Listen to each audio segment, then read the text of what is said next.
ماشاءاللہ یہ تھے محترم جناب فضیلت الشیخ عبدالرزاق اظہر صاحب حافظہ اللہ۔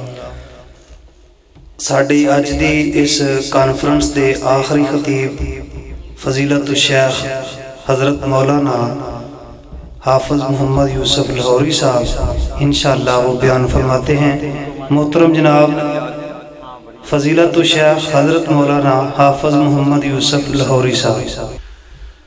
الحمدللہ والصلاة والسلام علی رسول اللہ، اما بعد فاعوذ باللہ السمیع العلیم من الشیطان الرجیم من حمزہ ونفخہ ونفثہ، بسم اللہ الرحمن الرحیم، ان اکرمکم عند اللہ اتقاکم۔ میرے سمیت اس دنیا کے اندر ہر انسان کی یہ خواہش ہے، یہ تمنا ہے، یہ آرزو ہے کہ دنیا میں اس کو عزت ملے، اسے مقام ملے، اسے مرتبہ ملے، لیکن اس شدید خواہش اور تمنا کے باوجود ہمیں اس بات کا علم نہیں کہ عزت کس چیز کا نام ہے، عزت کس کو کہتے ہیں۔ ہم یہ سمجھتے ہیں شاید عزت مال و دولت کی فراوانی کا نام، شاید عزت عہدے اور منصب اور اقتدار اور حکومت کے مل جانے کا نام، شاید عزت خاندان، کنبہ، قبیلہ اور برادری کے اچھا ہونے کا نام۔ نہیں میرے بھائیوں، دوستوں اور بزرگوں، عزت مال و دولت کے اندر نہیں، عزت خاندان، قبیلے، کنبے اور برادری کے اندر نہیں، عزت حسب اور نسب کے اندر نہیں، عزت عہدے، منصب، اقتدار اور حکومت کے اندر نہیں۔ عزت کس چیز کے اندر ہے؟ حقیقت میں عزت وہ ہوتی ہے جو اللہ کی نگاہ میں عزت ہو، عزت وہ ہوتی ہے جو رب کی بارگاہ کے اندر عزت ہو۔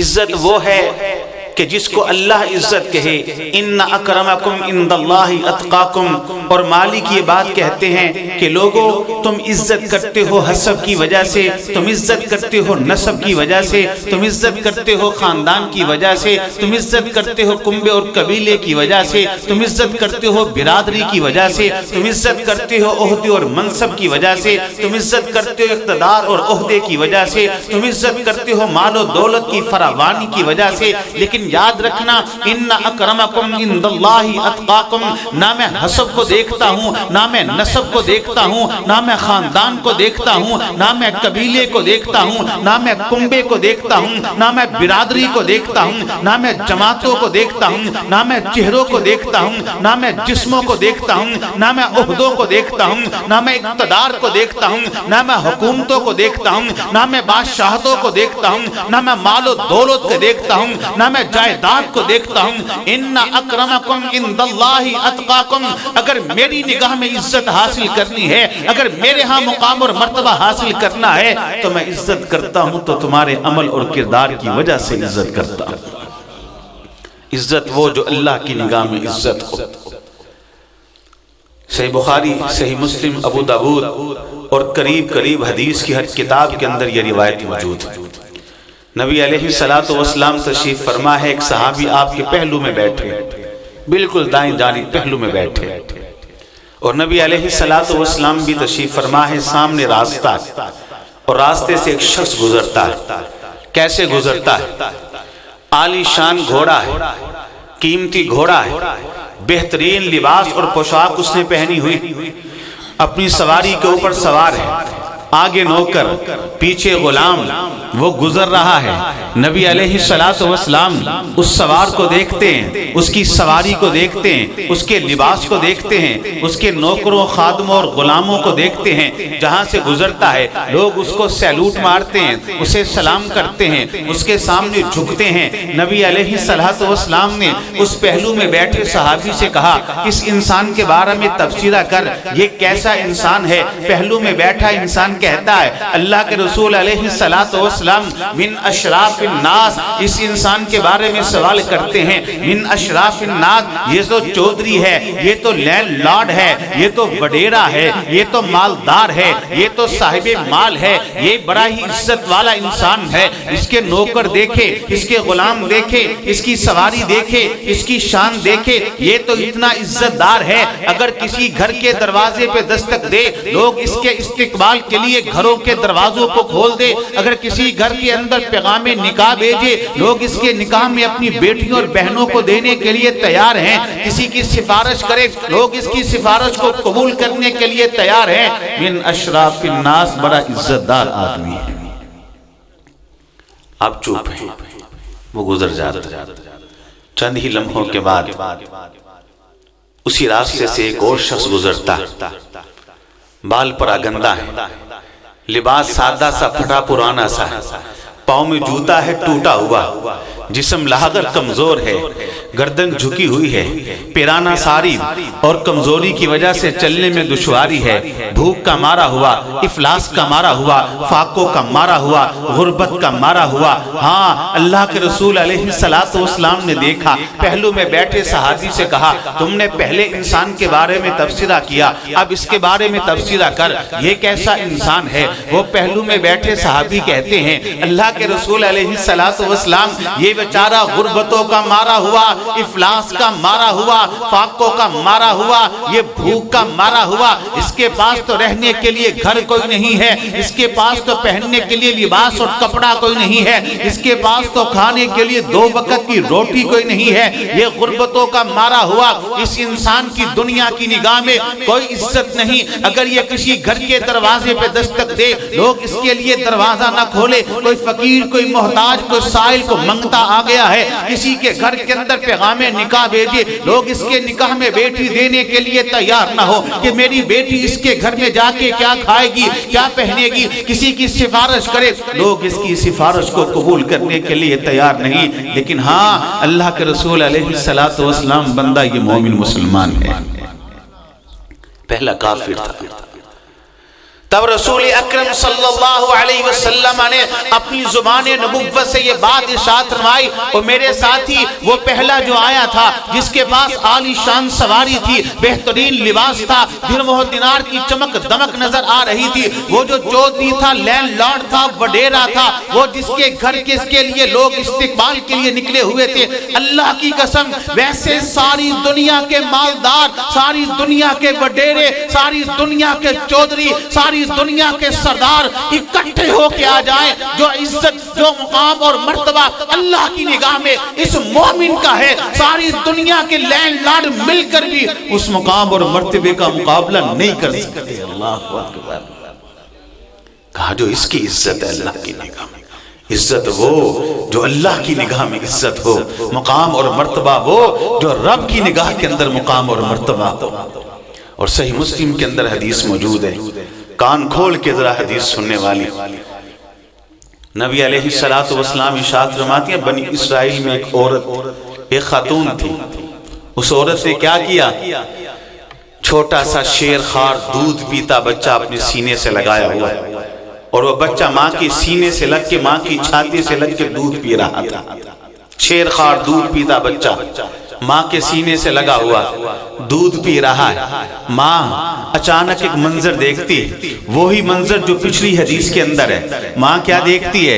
ایک انسان ہے، سواری کے اوپر گھوڑے پہ بیٹھا ہوا ہے، گھوڑا اعلیٰ نسل کا ہے، لباس عمدہ ہے، آگے بھی نوکر پیچھے بھی غلام، جہاں سے گزرتا ہے اس کا استقبال ہوتا ہے، اسے پروٹوکول ملتا ہے۔ ماں اس انسان کی عزت کو دیکھتی ہے، اسے دی جانے والے سیلوٹ کو دیکھتی ہے، اس کے نوکروں، اس کے غلاموں کو دیکھتی ہے، اس کی چودراہٹ کو دیکھتی ہے۔ ماں دعا کرتی ہے، اللہم اجعل بنی مثلہ، اے اللہ میرے بیٹوں کو بھی اس انسان کے جیسا بنانا، ایسی عزت دینا، ایسا شرف دینا، ایسا مقام دینا۔ حدیث کے الفاظ ہیں، ابھی ماں کے ہاتھ نیچے نہیں آتے کہ وہ بچہ ماں کے سینے سے الگ ہو جاتا ہے، ماں کی چھاتی سے الگ ہو جاتا ہے، اور بولتا ہے، کلام کرتا ہے، گفتگو کرتا ہے، اور مالک کائنات کی بارگاہ میں دعا کر کے کہتا ہے، اللہ میری ماں کی دعا کو قبول نہ کرنا، مجھے اس انسان کے جیسا مت بنانا۔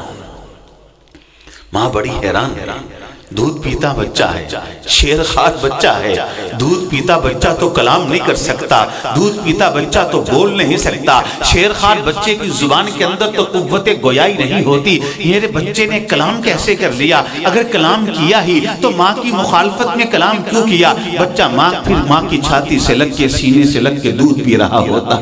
ماں حیران ہے، ماں پریشان ہے، وہ شخص گزر جاتا ہے، چند ہی لمحوں کے بعد ماں ایک اور منظر دیکھتی ہے۔ وہ منظر کیا ہے؟ ایک عورت ہے، ایک عورت ہے، اس عورت کو لوگ مار رہے ہیں، کوئی اس کو زانیہ کہہ رہا ہے، کوئی اس کو بدکارہ کہہ رہا ہے، کوئی اس کو گالیاں دے رہا ہے، کوئی اس کے بالوں کو نوچ رہا ہے، کوئی اس کو جوتے مار رہا ہے۔ ماں جب اس عورت کے نوچے جانے والے بالوں کو دیکھتی ہے، دی جانے والی گالیوں کو سنتی ہے، مارے جانے والے جوتوں کو دیکھتی ہے، ماں جب اس عورت کی ذلت اور رسوائی کو دیکھتی ہے، ماں دعا کرتی ہے، اللہم لا تجعل بنی مثلہا، اے اللہ میرے بیٹوں کو اس عورت کے جیسا نہ بنانا۔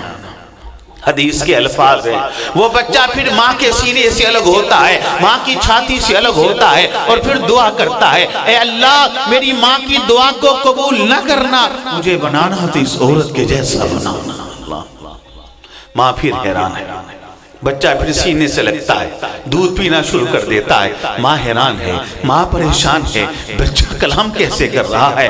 تیسری بار وہ ماں اس بچے سے خطاب کرتی ہے اور مخاطب ہو کر کہتی ہے، بیٹا تو دودھ پیتا بچہ ہے، شیر خوار بچہ ہے، اس عمر کے بچے کلام نہیں کرتے، گفتگو نہیں کرتے، بات نہیں کرتے، تو نے 2 مرتبہ میں کلام کی اور دونوں مرتبہ تو نے ماں کی مخالفت کے اندر کلام کی، اب تیسری مرتبہ اپنی زبان کو کھول اور مجھ کو بتا تو نے کیوں کہا تو نے اس انسان کے جیسا نہیں بننا جس کی لوگ عزت کر رہے تھے، تم نے کیوں کہا تم نے اس عورت کے جیسا بننا ہے، لوگ جس کو مار رہے تھے، جسے گالیاں دی جا رہی تھی، جسے ذلیل کیا جا رہا تھا۔ وہ بچہ ماں کے سینے سے الگ ہوتا ہے، کہتا ہے ماں تو نے جس انسان کو دیکھا جس کے پاس لباس عمدہ ہے، جس کے پاس کپڑے عالی شان ہے، جس کے پاس سواری بڑی قیمتی ہے، جس کے پاس مال ہے، دولت ہے، سرداری ہے، اے ماں وہ تو ظالم قسم کا انسان تھا، وہ تو جابر قسم کا انسان تھا، وہ تو نافرمان قسم کا انسان تھا، وہ تو گنہگار قسم کا انسان تھا،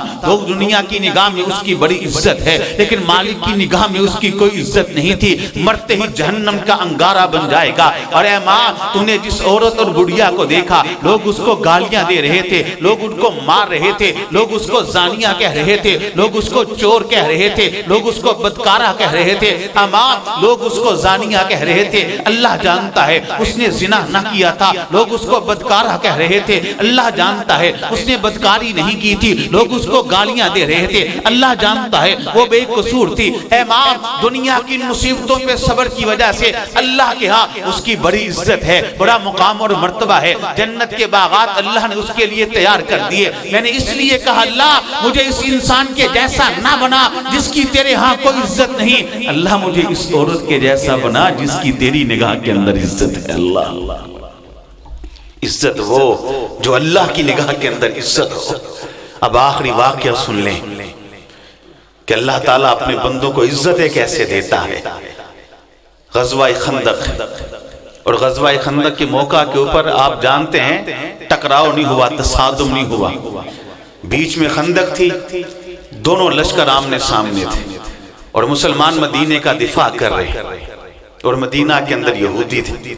اللہ اکبر، اللہ کیسے اپنے بندوں کو عزتیں دیتا ہے۔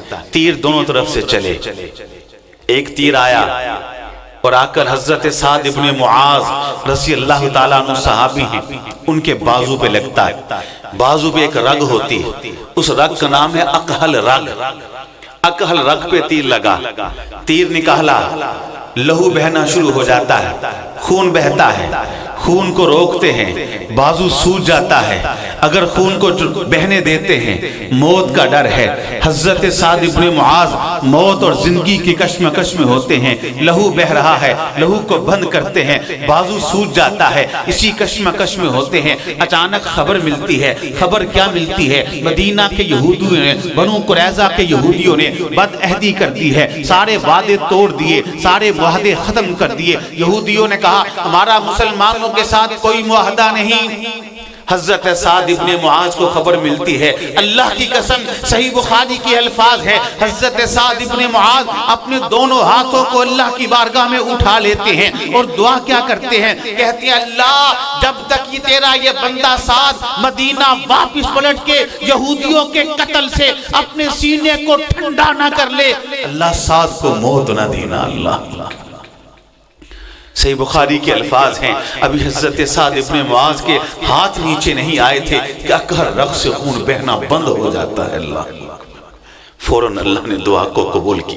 ادھر حضرت سعد اللہ کے رسول کے پاس آتے ہیں، علیہ السلام، اللہ کے رسول ہم مدینے کا دفاع کر رہے ہیں، پوری دنیا کا کفر اکٹھا ہو کر مدینے کو نیست و نبود کرنے کے لیے آ رہا ہے، یہودیوں نے بدعہدی کر دی ہے۔ حضرت سعد ابن معاذ اپنا دکھڑا سنا رہے ہوتے ہیں، آپ کہتے ہیں سعد پریشان نہ ہو، غم نہ کر، اللہ ہمیں عزتیں دے گا انشاءاللہ، یہود کا بھی منہ کالا ہوگا، ان کفار کا بھی منہ کالا ہوگا۔ ادھر مسلمانوں کو فتح ملتی ہے، مسلمان مدینہ واپس پلٹتے ہیں، محمد الرسول اللہ صلی اللہ علیہ وسلم اپنی زرہ اتار رہے ہیں، اپنا خود اتار رہے ہیں، اپنا سامان جنگ و حرب، اپنی تلوار رکھ رہے ہیں۔ ادھر سے جبرائیل امین آتے ہیں، کہتے ہیں محمد علیہ السلام آپ کیا کر رہے ہیں؟ کہا اپنا سامان جنگ و حرب رکھ رہا ہوں۔ کہا نہیں، ابھی میں جبریل نے، میرے ساتھیوں نے اپنے ہتھیار نہیں رکھے، چلیے عصر کی نماز بنو قریظہ کے محلے میں جا کر ادا کریں گے۔ کیا ایک بات سمجھیں، جائیے قرآن پڑھ لیجئے، سیرت کی چھوٹی بڑی ہر کتاب کو پڑھ لیجئے، صحیح بخاری پڑھ لیجئے، صحیح مسلم پڑھ لیجئے، ابو داؤد پڑھ لیجئے، جامع ترمذی پڑھ لیجئے، موطا امام مالک پڑھ لیجئے، مسند امام احمد ابن حنبل پڑھ لیجئے، سیرت کی چھوٹی بڑی ہر کتاب کو پڑھ لیجئے۔ جبریل امین جب بھی آسمان سے زمین پر آئے، یا مجاہد بن کے آئے، یا غازی بن کے آئے، یا استاذ بن کے آئے، یا شاگرد بن کے آئے، اور ساری کتابوں کو پڑھ جا، اللہ کی قسم جبریل امین جب بھی آیا، یا مجاہد بن کے آیا، یا غازی بن کے آیا، یا استاذ بن کے آیا، یا شاگرد بن کے آیا، جبریل کبھی بھی آسمان سے زمین پر ملنگ بن کے نہیں آیا ہے، کبھی ملنگ بن کے نہیں آئے۔ کہاں ہم تو آئے ہیں، ابھی اپنے لباس کو پہنا ہوا ہے، ابھی ہم نے اپنے ہتھیار رکھے نہیں، آپ نے کیوں اتارے؟ چلیے بنو قریظہ کے یہودیوں کی اینٹ سے اینٹ بجائیں۔ محاصرہ کیا گیا، چند دن محاصرے کے بعد یہودیوں نے کہا ہم سرنڈر کرتے ہیں۔ دیکھیے جب اللہ تعالیٰ اپنے بندوں کو عزتیں دیتے ہیں، ہم سرنڈر کرتے ہیں، لیکن ہماری ایک شرط ہے۔ کہا شرط کیا ہے؟ کہا شرط ہماری یہ ہے، ہمارے بارے میں فیصلہ سعد ابن معاذ کریں گے رضی اللہ تعالیٰ۔ سبحان اللہ۔ نبی علیہ السلام خیمے کے اندر تشریف فرما ہے، صحابہ بیٹھے ہوئے ہیں، کہا سعد ابن معاذ کو بلاؤ رضی اللہ تعالیٰ عنہ۔ سعد کو بلایا گیا، گدھے پر سوار ہے، خیمے کے اندر تشریف لائے، کہا سعد فیصلہ کرو، آج یہودی تمہارا فیصلہ ماننے کے لیے تیار ہے۔ حضرت سعد نے کیا جواب دیا؟ کہا اللہ کے رسول علیہ السلام یہودی تو میرا فیصلہ مانیں گے، کیا سب لوگ مانیں گے؟ کہا ہاں سب مانیں گے۔ کہا اللہ کے رسول علیہ السلام جو خیمے کے اندر موجود ہے وہ بھی مانیں گے؟ اشارہ اللہ کے رسول کی طرف تھا علیہ السلام کہ آپ کی موجودگی میں سعد فیصلہ کرنے والا کون ہوتا ہے؟ آپ سعد کے اشارے کو سمجھ جاتے ہیں۔ کہا سعد ہاں آپ فیصلہ کیجئے، اللہ کی قسم آج زمین پہ فیصلہ تو کرے گا، تیرے فیصلے کو میں محبت بھی مانوں گا، آسمان کا رب بھی مانے گا علیہ السلام۔ اللہ جس کو عزت دے۔ حضرت سعد ابن معاذ جن کو اکہر رگ کے اوپر تیر لگا تھا، لہو بہنا بند ہوا تھا، کہتے ہیں پھر میرا فیصلہ یہ ہے ان یہودیوں کو قلعے سے باہر نکالا جائے، ان کے نوجوانوں کی گردنوں کو تن سے جدا کیا جائے، ان کے بوڑھوں نوجوانوں، ان کے بوڑھوں اور بزرگوں عورتوں کو لونڈیا اور غلام بنایا جائے، ان کے مال کو مال غنیمت کے طور پر بیت المال کے اندر جمع کیا جائے۔ لہٰذا ایسا ہوا، ان کی عورتوں کو لونڈیا بنایا گیا، ان کے بچوں کو غلام بنایا گیا، ان کے بوڑھوں کو غلام بنایا گیا، ان کے نوجوانوں کو لائن میں کھڑا کر کے ان کی گردنوں کو تن سے جدا کیا گیا۔ ایک کی گردن کو کاٹا، دوسری کی گردن کو کاٹا، تیسری کی گردن کو کاٹا، چوتھے کی گردن پر تلوار چلی۔ جب آخری یہودی کی گردن پر تلوار چلی وہ کٹ کے زمین پہ گرتا ہے، ادھر یہودی زمین پہ گرتا ہے، ادھر سعد ابن معاذ کی اکہر رگ سے خون بہنا شروع ہو جاتا ہے۔ اللہ خون بہنا شروع ہو جاتا ہے۔ اللہ اکبر کبیرہ۔ حضرت سعد شہید ہو جاتے ہیں رضی اللہ تعالیٰ عنہ۔ ان کو نہلایا گیا، ان کی میت کو اٹھایا گیا، لے جایا گیا، وزن ہی کوئی نہیں تھا۔ لوگوں نے کہا سعد کی میت کا تو وزن ہی کوئی نہیں۔ منافقین صف کے اندر موجود تھے، منافقین نے کہا ہاں اللہ ناراض ہو گیا۔ سعد نے جو فیصلہ کیا بڑا سخت فیصلہ کیا تھا، نرمی کرتے، اللہ ناراض ہو کے. اللہ اکبر. یہ بات اللہ کے رسول کے کان تک پہنچی علیہ الصلوۃ والسلام کہ منافقین ایسی ایسی باتیں کر رہے ہیں. تب نبی علیہ الصلوۃ والسلام نے کیا جواب دیا؟ کہو میرے ساتھ کے بارے میں بد کلامیاں کرنے والوں اور ساتھ کی میت کے وزن نہ ہونے کے بارے میں تفسیریں کرنے والوں، بکن بکواس کرنے والوں، سنو شاہدت بجنازتہ 70,000 من الملائکہ. اور کسی کی میت کو باپ کاندھا دیتا ہے، کسی کی میت کو بیٹا کاندھا دیتا ہے، کسی کی میت کو چچا کاندھا دیتا ہے، کسی کی میت کو ماموں اٹھاتا ہے، کسی کی میت کو دوست احباب اٹھاتے ہیں، کسی کی میت کو رشتہ دار اٹھاتے ہیں، کسی کی میت کو پڑوسی اٹھاتے ہیں. میرا ساتھ وہ ہے شاہدت بجنازتہ 70,000 من الملائکہ. اور جس کی میت کو کاندھا دینے کے لیے آسمان کی بلندیوں سے 100 نہیں، 1,000 نہیں، 10,000 نہیں، 20,000 نہیں، 40,000 نہیں، 50,000 نہیں، 70,000 فرشتے اللہ نے زمین کے اوپر بھیجے تھے. اللہ اکبر. کہا اس کی میت کو فرشتوں نے اٹھایا ہوا تھا. آگے آگے کیا کہتے ہیں؟ کہتے ہو میرے ساتھ کے بارے میں باتیں کرنے والے، سنو ساتھ وہ ہے کہ جس کی موت پر آسمان کے رب کا عرش بھی حرکت میں آ گیا تھا. اللہ جن کو اللہ نے عزت دی ہو. حضرات عزت وہ ہوتی ہے جو اللہ کی نگاہ کے اندر عزت ہو، عزت وہ ہوتی ہے جو رب کی نگاہ کے اندر عزت ہو. اور مالک یہی بات کہتے ہیں ان اکرمکم عند اللہ اتقاکم، کہ دیکھ لو لوگو ابو لہب کے پاس حسب بھی ہے، ابو لہب کے بعد نسب بھی ہے، ابو لہب کے بعد خاندان بھی ہے، ابو لہب کے پاس سرداری بھی ہے، ابو لہب کے پاس نبی کا پڑوس بھی ہے، ابو لہب کے پاس نبی سے رشتہ داری اور تعلق داری بھی ہے. ابو لہب نبی کا سگا چچا ہے، سانجی دیوار کا ہمسایہ ہے، خاندان اچھا ہے، قبیلہ اچھا ہے، کنبہ اچھا ہے، برادری اچھی ہے، حسب اچھا ہے، نسب اچھا ہے. لیکن میں رب کہتا ہوں تبت یدا ابی لہب وتب، میری نگاہ کے اندر ابو لہب کی ایک ٹکے کی عزت نہیں ہے. وہ لعنتی اور پھٹکار اس کے اوپر پڑی ہوئی ہے. اس کے مقابلے کے اندر اس کو بھی دیکھ لو جو رنگت کا کالا اور سیاہ ہے، جو قد کا چھوٹا ہے، جس کے ہونٹ موٹے ہیں، جس کا قد چھوٹا ہے، جو غلامی کا مارا ہوا، جو دکھوں کا مارا ہوا، جو پریشانیوں کا مارا ہوا، جو انگاروں پہ لیٹا ہوا. میں رب اس کی اتنی عزت کرتا ہوں، وہ زمین پہ چلتا ہے، اس کے قدموں کی آہٹ جنت میں سنائی دیتی ہے. اللہ اکبر. تو اللہ کی نگاہ میں عزت عمل سے بنتی ہے، عمل سے بنتی ہے. حضرت سلمان فارسی رضی اللہ تعالی عنہ، کسی نے اس سے پوچھا سلمان تیری ماں کا نام کیا ہے؟ سلمان آپ کے ابو کا نام کیا ہے؟ سلمان آپ کے چاچو کتنے ہیں؟ آپ کے ماموں کتنے؟ سلمان آپ کے خاندان کا نام کیا ہے؟ آپ کے قبیلے کا نام کیا ہے؟ آپ کی برادری کون سی ہے؟ یہ فارسی شہزادہ چھوٹی عمر میں بچپن میں حق کی تلاش میں نکلے تھے. تلاش کرتے کرتے مدینہ پہنچے، غلامیاں کرتے کرتے، سفر کرتے کرتے مدینہ پہنچے، اسلام کو ڈھونڈا، محمد علیہ الصلوۃ والسلام کو ڈھونڈا، حق کو تلاش کیا. اور آپ نے کہا تھا یہ فارسی شہزادہ وہ ہے اگر حق بات ثریا ستارے کے اوپر ہی موجود ہو یہ وہاں سے بھی جا کے حاصل کر لے. کسی نے کہا آپ کی ماں کون ہے؟ آپ کے باپ کا نام کیا ہے؟ آپ کی برادری، آپ کا خاندان، آپ کا قبیلہ کون ہے؟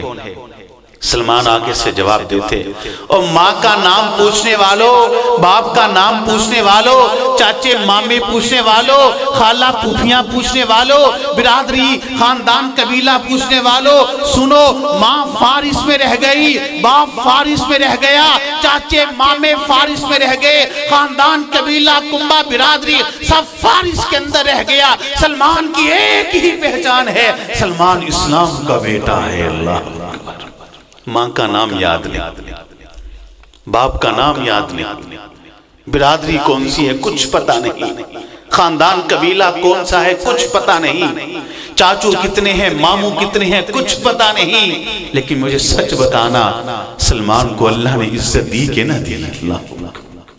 سلمان کو اللہ نے شرف دیا کہ نہیں دیا؟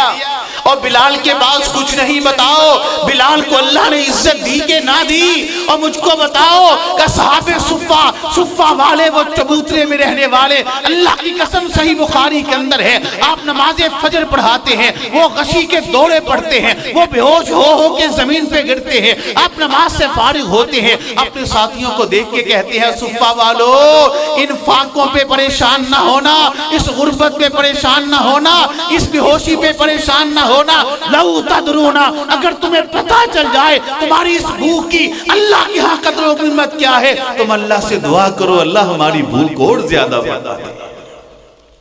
کہا دنیا میں تمہیں دکھ آئے تو کیا آئے، اللہ کے ہاں تمہارا بڑا مقام اور مرتبہ ہے، اگر تمہیں پتہ چل جائے ان فاقوں کی وجہ سے اللہ نے تمہیں جنت میں کیا مقام اور مرتبے دینے ہیں، تم اللہ سے دعائیں کرو اللہ ہماری بھوک اور زیادہ بڑھا دے۔ اور میرے بھائیوں دوستوں اور بزرگوں، دنیا کی جھوٹی عزتوں کے پیچھے مت بھاگو، یہ دنیا کے عہدے، یہ دنیا کے اقتدار، یہ دنیا کی حکومتیں، یہ دنیا کا مال، یہ دنیا کی دولت، یہ دنیا کی چمک، یہ دنیا کی دمک، اللہ کی قسم اس میں کوئی عزت نہیں۔ اگر اس میں عزت ہوتی تو اللہ کی قسم وہ محمد الرسول اللہ صلی اللہ علیہ وسلم دو پتھر اپنے پیٹ پہ باندھ کر محمد علیہ السلام جس کے گھر میں کئی دن تک چولہا نہیں جلتا تھا، کچے فرش کے اوپر لیٹ کر کچی زمین پر اپنے ناک ماتھے کو رگڑ کر پوری دنیا کے عظیم انسان نہ بنتے۔ اللہ فاطمہ کا گھر ہے رضی اللہ تعالی، بابا کے لیے کھانا بنایا، صحیح بخاری ابو داؤد۔ علی گئے، اللہ کے رسول آپ کی بیٹی فاطمہ نے اپنے ہاتھ سے کھانا بنایا، آپ کو دعوت کے لیے بلایا ہے، کہتے ہیں میں علی تو چل میں آ رہا ہوں۔ کچھ دیر کے بعد آپ گئے، ایک پاؤں فاطمہ کے گھر میں ہے، دوسرا پاؤں گھر سے باہر ہے، وہیں سے واپس پلٹ آتے ہیں، فاطمہ کے دل پہ چوٹ لگتی ہے، فاطمہ کی آنکھوں میں آنسو ہے۔ بابا آئے تھے علیہ السلام، بابا کبھی گھر کی چوکھٹ سے واپس نہیں پلٹے، آج ایک پاؤں گھر کی چوکھٹ کے اندر ہے، دوسرا گھر کی چوکھٹ سے باہر ہے، بابا وہیں سے واپس پلٹ کے بابا تو مجھ کو دیکھ کر مرحبا کہنے والے، بابا تو مجھ کو دیکھ کر میرے ماتھے پر بوسہ دینے والے، بابا تو مجھ کو دیکھ کر مجھے دعا دینے والے، میں تو اپنے بابا کے جگر کا ٹکڑا ہوں۔ اور امی جان عائشہ کہتی ہیں رضی اللہ تعالی عنہا، صحیح بخاری کی حدیث ہے، میں نے آج تک کسی باپ اور کسی بیٹی کو اس طرح ملتا نہیں دیکھا جو تم میں نے فاطمہ اور محمد کے بیچ میں دیکھا علیہ السلام۔ جب بھی گھر کے دروازے پہ دستک ہوتی پتہ چلتا فاطمہ آئی ہے، محمد علیہ السلام لیٹے ہوتے، آپ بیٹھ جاتے، بیٹھے ہوتے، کھڑے ہو جاتے، آپ کھڑے ہیں، آپ چل پڑتے، آپ چلتے ہوتے، آپ دوڑ پڑتے، مرحبا یا بنتی کہتے، بابا کو دیکھا جاتا، بیٹی کو دیکھا جاتا، دونوں کی ملاقات جذباتی ہوتی۔ آج باپ بھی وہی ہے، آج بیٹی بھی وہی ہے، گھر بیٹی کا ہے، باپ محمد علیہ السلام ہے، گھر کی چوکھٹ سے واپس پلٹے ہیں، بیٹی فاطمہ کے دل پہ چوٹ لگتی ہے، آنکھوں میں آنسو ہے۔ علی آئے، کہا علی بابا آئے تھے، ایک پاؤں گھر کی چوکھٹ کے اندر تھا، دوسرا باہر تھا، وہیں سے واپس پلٹ کے علی بھاگے دوڑے اللہ کے رسول کے پاس پہنچے علیہ السلام۔ اللہ کے رسول علیہ السلام، فاطمہ کی آنکھوں میں آنسو ہے، فاطمہ رو رہی ہے کہ بابا گھر آئے تھے، کبھی گھر کے دروازے سے واپس پلٹے اور لوٹے نہیں، آج آپ گھر کی چوکھٹ سے واپس آگے، کیا غلطی ہو گئی، کیا قصور ہو گیا؟ اور سنو سنو سنو، حقیقی عزت کس چیز کا نام ہے، حقیقی عزت کس کو کہا جاتا ہے؟ ہم تو دنیا کے پجاری، ڈالروں کے پجاری، وزارتوں کے پجاری، عہدوں کے بھوکے، ہم ڈالروں کے بھوکے۔ کہا علی میں تمہارے گھر کے مین گیٹ دروازے کے اوپر پہنچا، جب میں اس دروازے کے اوپر پہنچا میں نے دیکھا اس گھر کی چوکھٹ کے اوپر قیمتی پردہ لٹکا ہوا ہے۔ علی سنو، مالی ولی دنیا، مالی ولی دنیا، مالی ولی دنیا، میرا اور دنیا کی زیب و زینت کا کوئی رشتہ نہیں ہے۔ اللہ کہاں جاؤ اس قیمتی پردے کو اتار کے فلاں انصاری کے گھر پہنچاؤ جو ضرورت مند ہے، جو حاجت مند ہے، ہوش کے ناخن لو، ہوش کے ناخن لو، گلیوں بازاروں کو سجانے والوں، گلیوں اور بازاروں کو نبی کی آمد پر قالین بچھانے والوں، نبی کی سنت تو یہی ہے، گھر فاطمہ کا ہے، گھر علی کا ہے رضی اللہ تعالی عنہما، دعوت بیٹی نے کی ہے، آنے والے محمد علیہ السلام ہے، ایک پردہ لٹکا ہے جو قیمتی ہے، غربت کا زمانہ ہے، لوگ ضرورت مند ہیں۔ کہا محمد اپنی بیٹی کے گھر میں نہیں جائیں گے جب تک یہ پردہ اتار کے فلاں انصاری کے گھر پہنچا نہیں دیتے۔ کہا مالی ولی دنیا، میرا اور دنیا کی زیب و زینت کا کوئی رشتہ نہیں ہے، حقیقی عزت وہ جو اللہ کی نگاہ کے اندر عزت ہو، اور اللہ کی نگاہ میں عزت ملتی ہے تو عمل کی وجہ سے ملتی ہے، کردار کی وجہ سے ملتی ہے۔ تو اللہ تعالیٰ سے دعا ہے اللہ تعالیٰ مجھے اور آپ کو جو کہا جو سنا اس پہ عمل کرنے کی توفیق عطا فرمائے۔ جی دعا کرنے لگے، جی دعا کرنے لگے انشاءاللہ۔ یہ سوال جی سردی میں بزرگ کہہ رہے ہیں جی ذرا اکتوبر میں پروگرام کریں تو کر لیں جی، بزرگوں کی بات مانیں، برکت ہوگی اللہ چلائے۔ جی یہ جواب دے دوں اس سوال کا، شیخ صاحب نے جواب دے دیا تھا ویسے۔ شیخ عبدالرزاق اظہر الحمدللہ مجھ سے قبل بیان کر رہے تھے، ہم تو کمی نکارے لوگ ہیں، علماء تو وہ ہیں، بڑی ہی زبردست گفتگو کر رہے تھے۔ سوال کا جواب انہوں نے بڑا ہی اچھا دے دیا ہے، اور میں اس بات کو مانتا ہوں کہ میں ان سے بہتر جواب آپ کو نہیں دے سکتا، لیکن پھر بھی چونکہ سوال آ گیا ہے تو اب جواب دے دیتا ہوں۔ سوال یہ ہے کہ شیخ صاحب سے پوچھا گیا تھا کہ کیا عورتیں نماز جنازہ میں شامل ہو سکتی ہیں، تو شیخ صاحب نے مختصراً جواب دیا تھا کہ جی بالکل وہ نماز جنازہ پڑھ سکتی ہے۔ دو چیزیں ہیں وہ ذہن میں رکھیں۔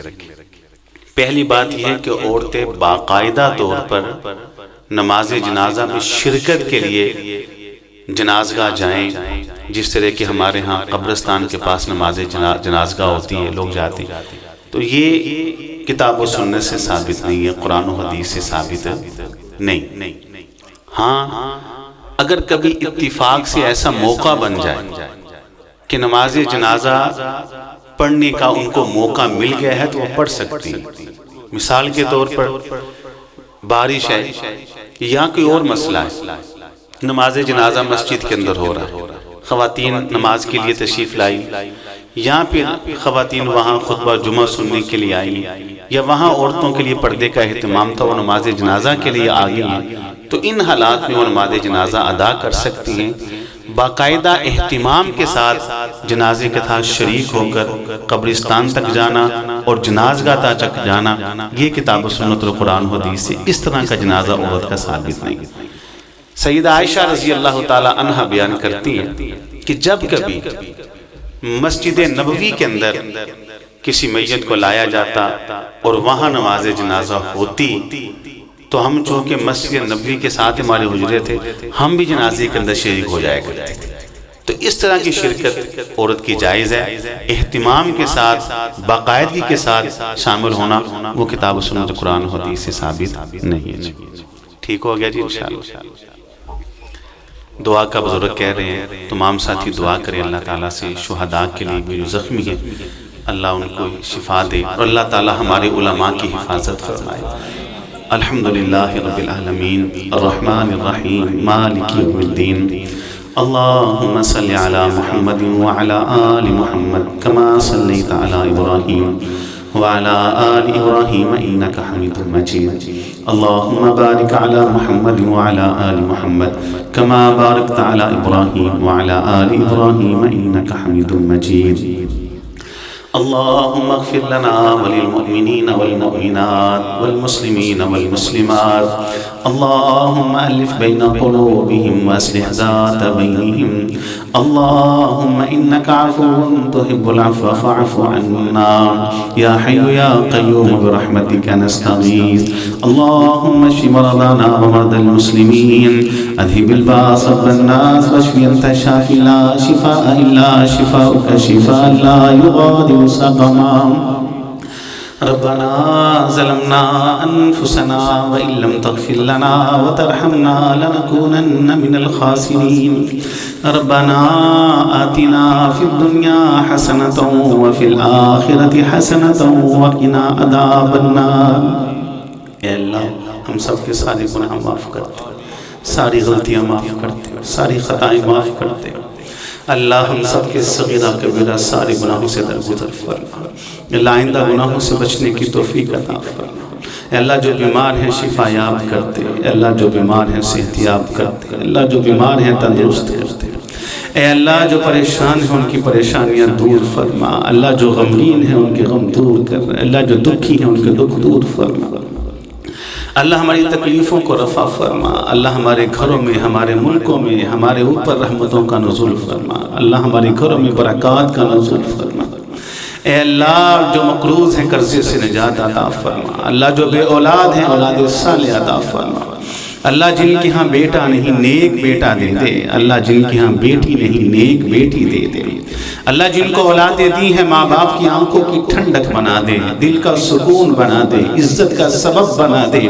اللہ ان کو صدقہ جاریہ بنا دے، اے اللہ جمیع کائنات کے ایمان والے توحید والے جو فوت ہو گئے اللہ سب کے گناہ معاف کر دے، اللہ سب کی قبروں کو جنت کے باغ اور باغیچے بنا دے، اللہ شہر لاہور کے اندر جو حادثہ ہوا ہے، جو وقوع ہوا ہے، اے اللہ جو وہاں تیرے بندے شہید ہوئے ہیں اللہ ان کی بخشش فرما، اللہ سب علماء اہل حدیث علماء حق کی حفاظت فرما، اللہ اپنے ان بندوں کی حفاظت فرما، اللہ ان اپنے بندوں کی حفاظت فرما، اللہ یہ سارا کچھ کرنے والے ظالموں کو اللہ نشان عبرت بنا دے، اللہ نشان عبرت بنا دے، ربنا تقبل منا انك انت السميع العليم وتب علينا انك انت التواب الرحيم وصلى الله تعالى على خير خلقه محمد وعلى اله وصحبه اجمعين آمين برحمتك.